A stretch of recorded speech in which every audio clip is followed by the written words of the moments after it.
Hi, I'm Maggie. I'm a physical therapist here at Mend and really enjoy treating non-arthritic hip complaints.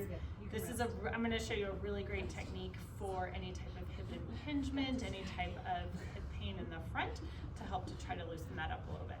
So what Lucas is going to do is he's going to thread his left leg through this band. And he's going to bring it all the way up to his hip crease. And so we're going to use a towel just to cushion that area. And then he's going to hold this leg with his hands. And then he's going to thread this band around his other foot.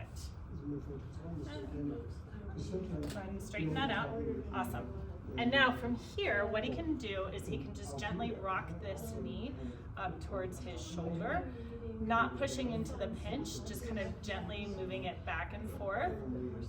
And then you can play with what I call the clock. If he thinks of his head being at 12 o'clock, typically if you have some kind of impingement, the 9 to 12 range is going to be the most aggravating for him.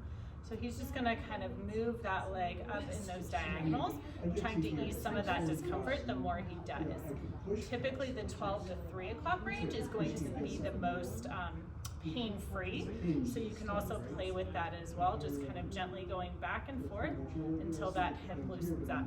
You want to use a fairly tight band.